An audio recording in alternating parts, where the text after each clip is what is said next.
My daughter, please help me with my walking stick. Pick it up yourself! Your mouth is too proud. Let it grow until it learns humility.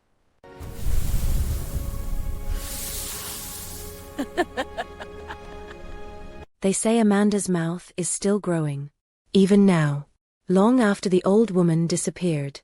Long after the villagers stopped speaking her name. It started with something small, something foolish. A walking stick falling into the dust. A simple request. Help me, child. That was all the old woman asked.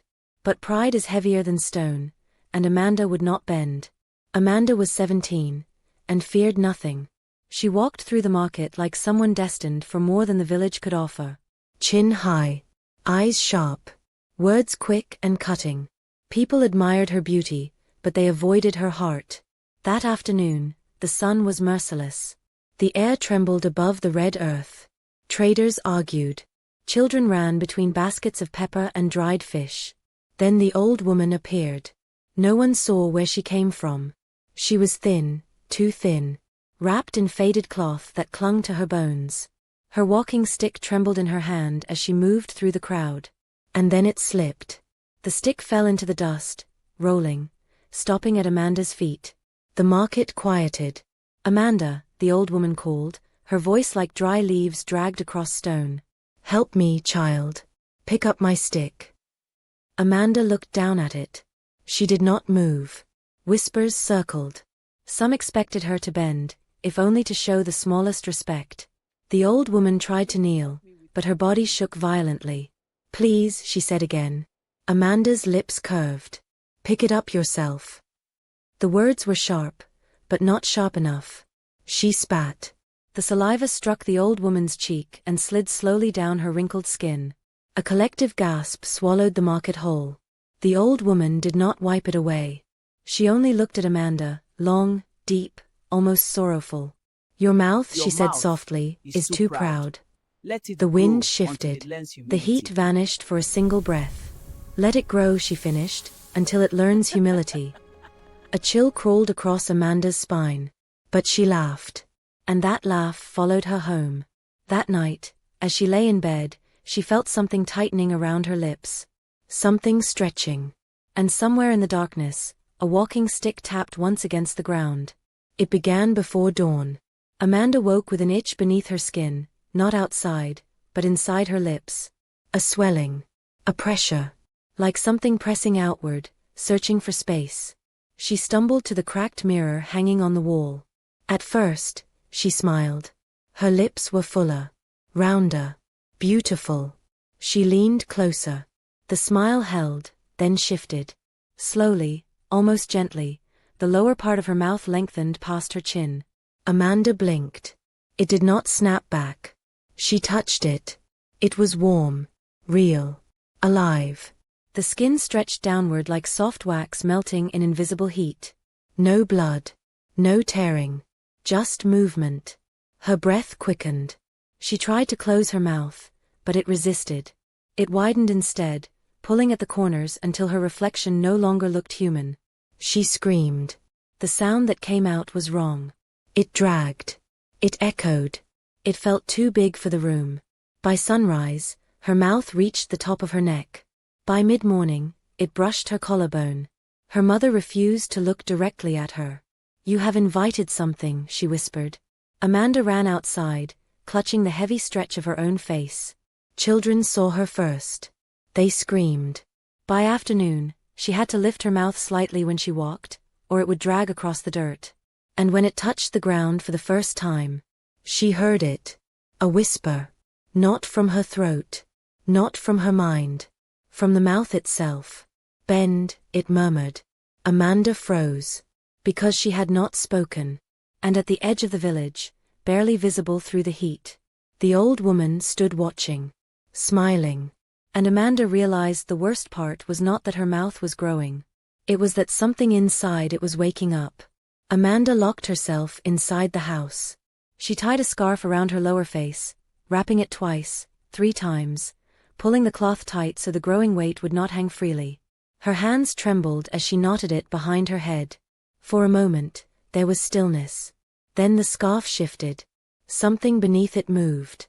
Not stretching downward this time, but writhing, as if the mouth were testing its cage.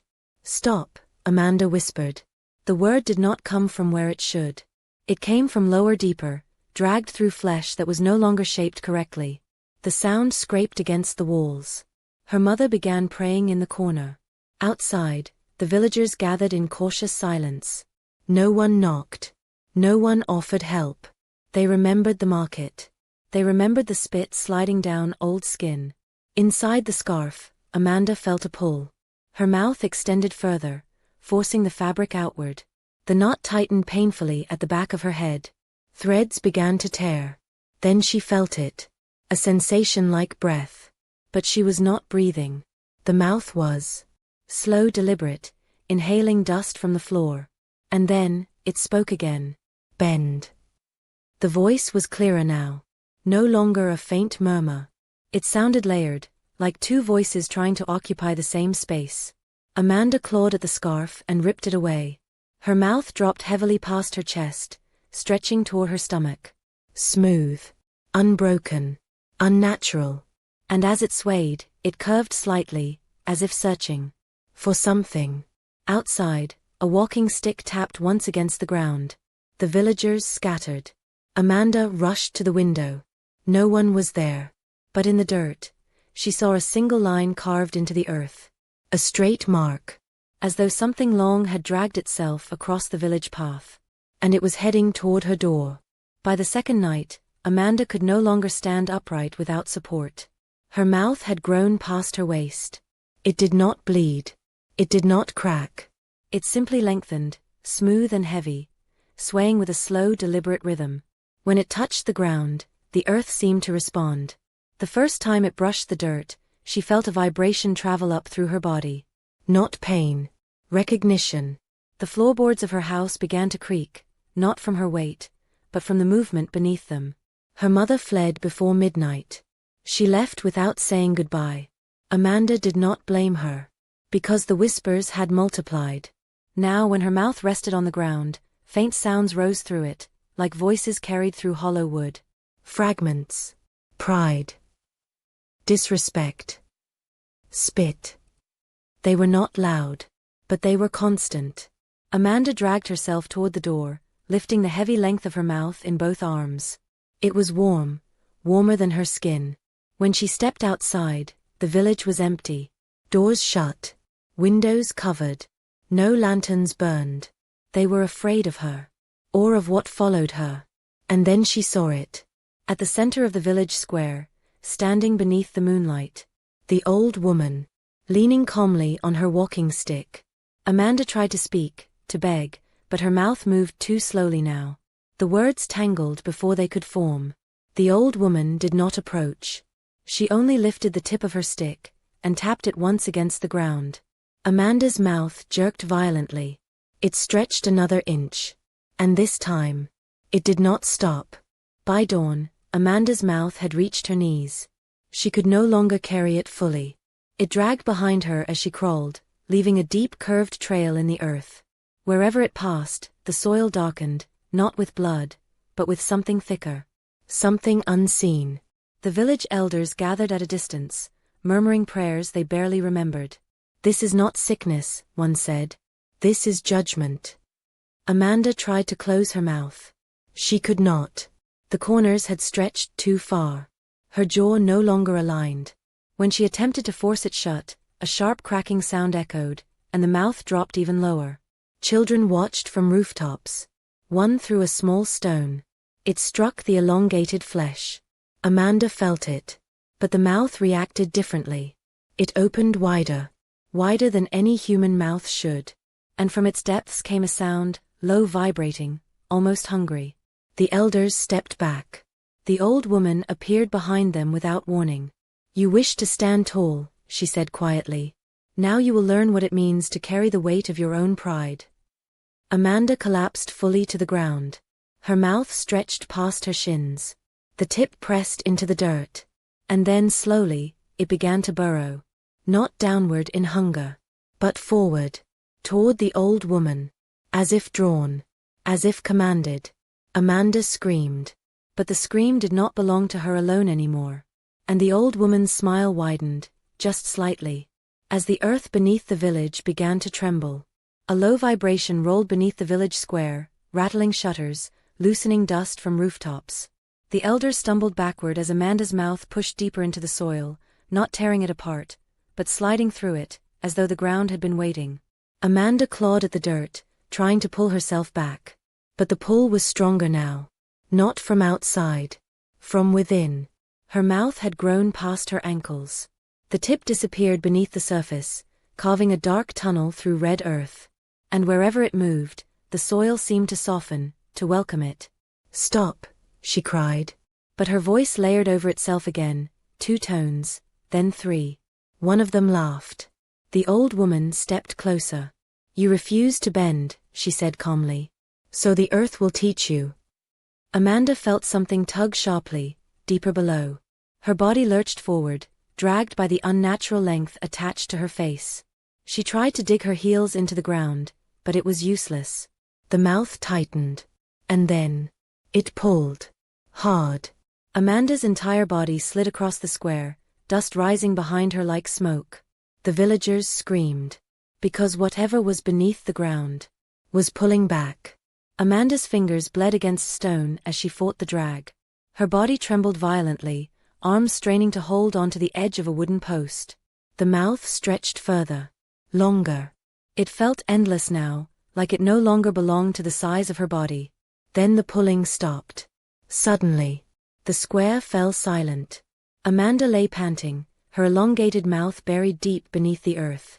The surface above it looked smooth, almost calm. Too calm. Then she felt it. A pulse. Not from her heart. From below. A slow rhythmic throb traveled upward through the length of her mouth and into her skull. With each pulse, images flickered in her mind, flashes of darkness, damp soil, something coiled and ancient shifting in its sleep. Her vision blurred. She saw roots twisting like fingers. She saw bones, old bones, half buried and forgotten. She heard whispers layered beneath whispers. And then she saw it clearly. Her mouth was not just stretched. It had become a tunnel. And something down there was breathing through it. Amanda gagged. But she could not withdraw it. Above ground, the old woman closed her eyes briefly, as if listening. "It has accepted her," she murmured. The elders fell to their knees. Because the ground was no longer trembling. It was responding. That night, no one slept. Amanda was tied to the central tree to prevent her from being dragged fully beneath the earth. Thick ropes wrapped around her waist and shoulders. Still, her mouth remained buried. And it kept growing. By midnight, it had stretched beyond the length of the square. No one could see how far it reached below. Then the hunger began. Amanda felt it first as a dryness, a desperate craving that scraped along the inside of her skull. Her stomach growled, but it was not her stomach demanding food. It was the mouth. Her tongue, impossibly long now, moved against soil deep underground. And whatever lay beneath began to send something upward.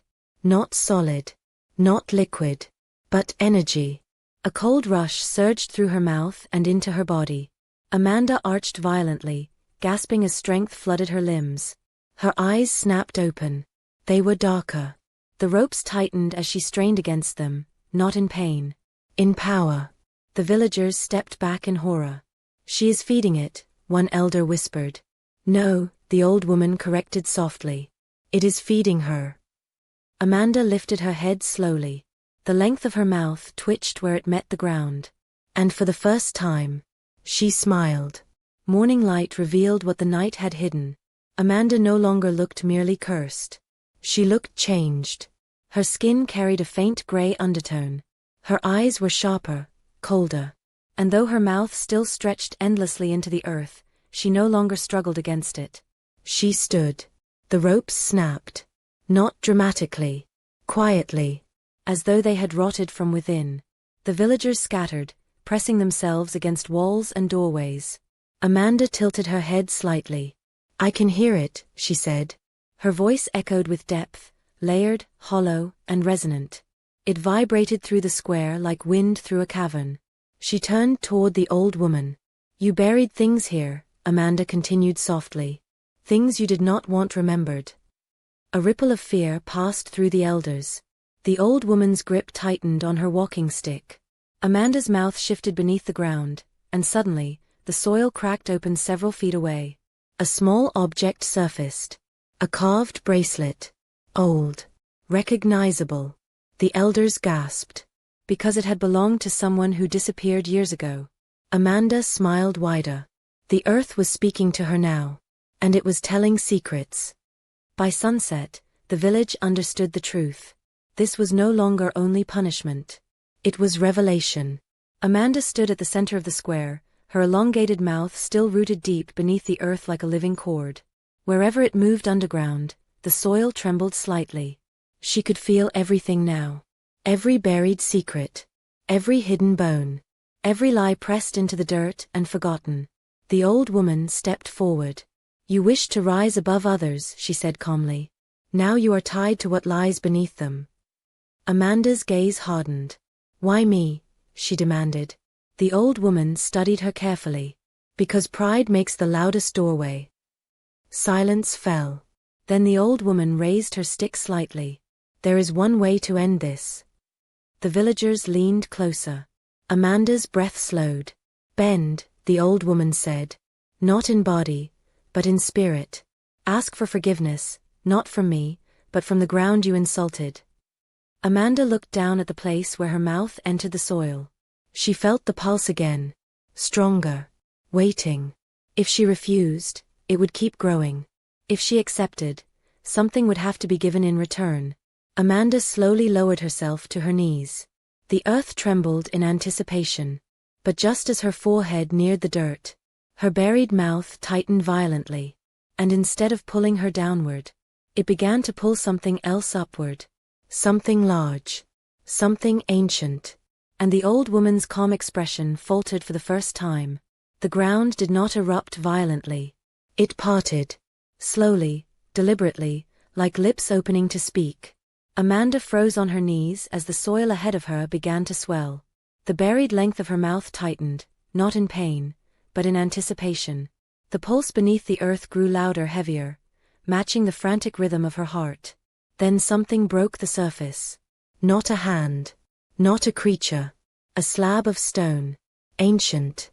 Smooth. Carved with symbols long faded by time. The villagers gasped and stumbled backward. Some fell flat to the ground, wailing prayers into the dust. Amanda felt the pull shift. The mouth that had been dragging her downward now anchored her in place. It held her steady, connected. The stone rose higher. More carvings became visible, spirals, circles, markings that looked almost like mouths etched into the rock. The old woman's breathing changed. You were only meant to listen, she whispered. Not awaken it. Amanda lifted her head slowly. You said bend, she replied, her voice layered and resonant. I am bending. The earth trembled again. Cracks spread outward from the rising stone, running like veins across the square. And from within those cracks, a low hum began. Not words. A warning. Amanda's elongated mouth quivered violently beneath the soil. Then it pulled once, sharply. And the stone split down the middle. When the stone cracked open, a wind rushed upward from below. Cold. Ancient. Heavy with the scent of damp earth and forgotten things. Amanda felt it travel through her buried mouth first, rising through her like breath-filling empty lungs. Her back arched as the force surged upward. Images flooded her mind. A long time ago, before the village had houses, before there was a market, there had been a pact. The ground beneath the village was not empty. It held something old, not evil, but powerful. The elders of generations past had sealed it beneath stone, feeding it silence in exchange for protection. Protection from famine, from sickness, from war. But the pact had rules. Respect the ground. Honor the weak. Never mock those who bend. Amanda saw flashes of former elders kneeling willingly, pressing their palms into the earth in gratitude. Then she saw something darker. An elder long ago refusing to give what was promised. Secrets buried instead of confessed. Wrongs covered instead of corrected. The seal had weakened over time. And her pride, her spit, had become the final crack. Amanda gasped as the vision ended. The stone halves lay open now, revealing darkness below that seemed deeper than any hole should be. The old woman stepped forward carefully. "You were punishment," she said quietly. "But now, you are doorway." Amanda looked at her. "And if I close it?" she asked. The old woman's eyes darkened. "You cannot close what has already tasted breath." From within the opening, something shifted, and Amanda's buried mouth began to pull again, harder than before. The villagers screamed as Amanda's body jerked forward. The ropes were gone. The elders were powerless. The ground itself seemed to guide her toward the split stone. Her hands clawed at the dirt, but this time, she did not resist completely. Because beneath the terror, she felt understanding.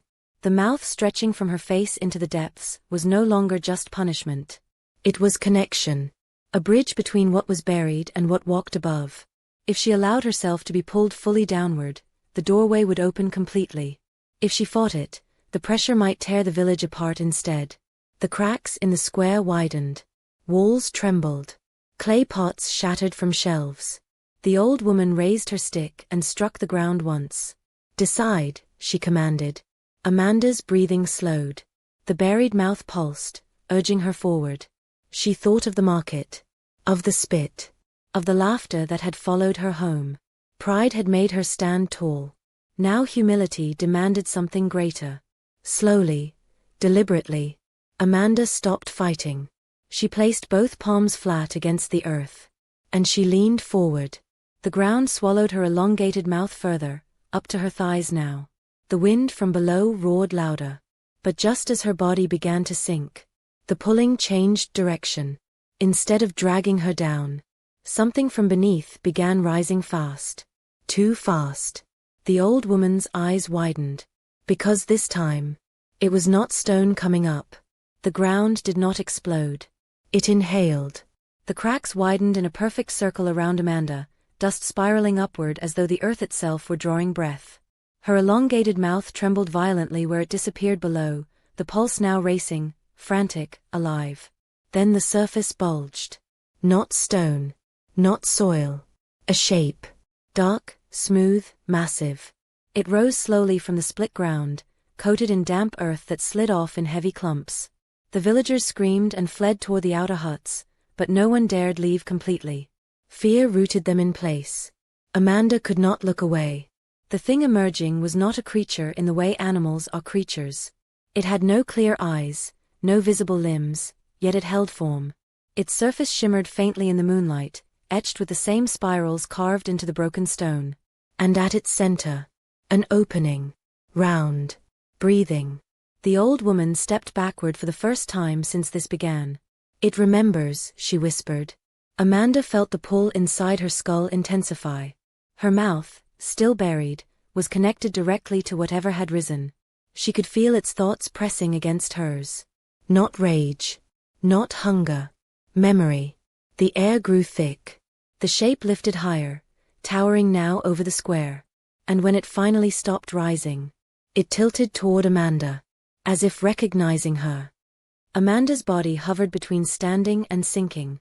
The buried length of her mouth felt like a cord drawn tight between two worlds. The massive form leaned closer. The opening at its center widened. And from within it, a sound emerged. Not a roar. A whisper. But the whisper carried the weight of generations. "Why did you spit?" The voice echoed inside Amanda's mind rather than through her ears.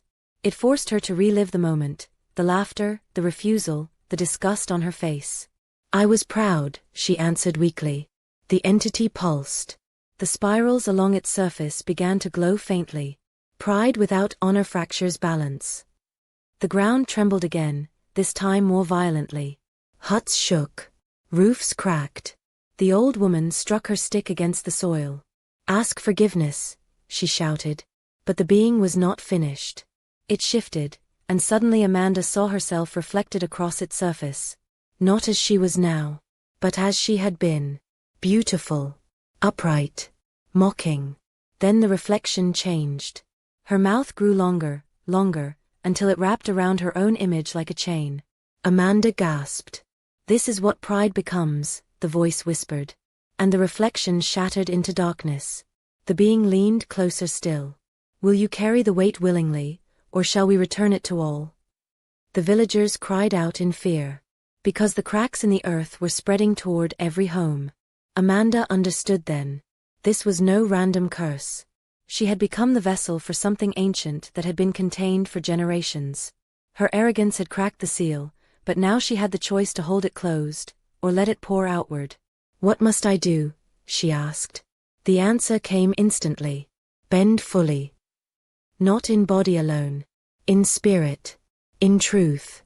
Amanda lowered her forehead to the soil. Her elongated mouth tightened painfully as she whispered words she had never spoken before. I was wrong. The earth quieted slightly. The entity's glow dimmed, but did not vanish. More, it demanded. Amanda's voice trembled. I mocked weakness. I shamed age. I believed I was above what sustains me. The spirals flickered. The old woman watched silently now, her face unreadable. The wind slowed. But the massive being remained towering above. You opened the path, it said. To seal it, something must remain beneath. Amanda froze. Remain beneath. The meaning was clear. The connection could not simply disappear. Someone had to anchor it. And the being's attention did not shift away from her. The villagers began to understand. Murmurs turned to cries. Some fell to their knees begging the old woman to stop this. Others called Amanda's name for the first time without mockery. Amanda's mouth pulsed heavily, the buried length now fully alive with the energy below. If she chose to anchor it, she would never return fully. She would belong partly to the ground.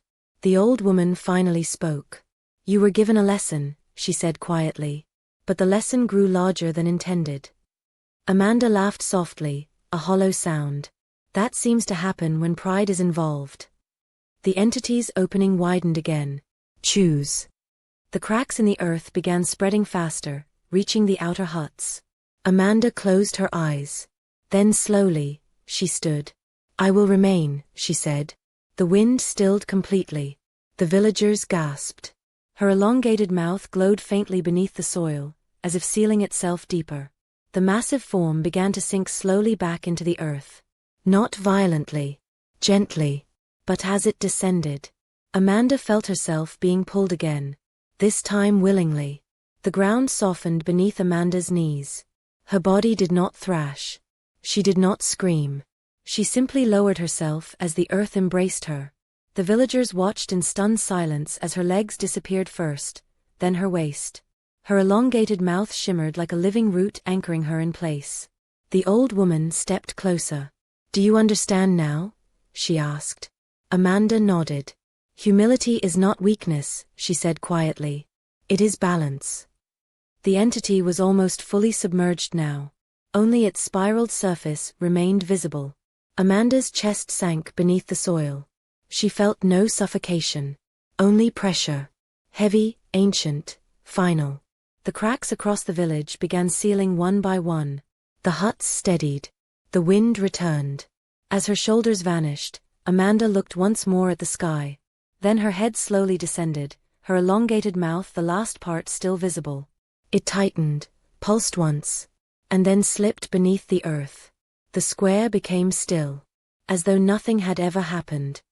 Morning came quietly. The market square looked almost untouched. The broken stone had sealed seamlessly. The cracks were gone. Only one sign remained. A faint spiral carved naturally into the dirt where Amanda had knelt. The villagers approached cautiously. The old woman stood at the center once more, leaning on her walking stick. Is it over? One elder asked. She tapped the ground gently. For now. A low hum vibrated faintly beneath their feet, not threatening, not restless, but present. Alive. The elders ordered the spiral to be marked and protected. No one was to mock it. No one was to step carelessly over it. Respect returned to the village, not out of fear alone, but memory. And Amanda's name was no longer spoken with scorn. It was spoken carefully. As a warning. As a reminder. Years passed. Children grew who had never seen Amanda's face. The spiral remained at the center of the square. Sometimes, on quiet nights, villagers claimed they could hear a faint vibration beneath the soil. Not a growl. Not a whisper. A breath. And if someone stood too proudly upon that spiral, refusing to bend even slightly, the ground would feel softer than usual. Just for a moment. And somewhere far below, a pulse would answer. They say Amanda is still there. Not trapped. Not punished. Anchored. And sometimes, when the wind is still and the moon is thin, a very faint voice rises from beneath the earth. Not begging. Not screaming. Only one word. Bend. If Amanda's fate sent chills down your spine, don't disappear into silence. Like this video, subscribe to the channel, and share it with someone who dares to bend before the elders. The earth, the curse, the story, it's not done yet.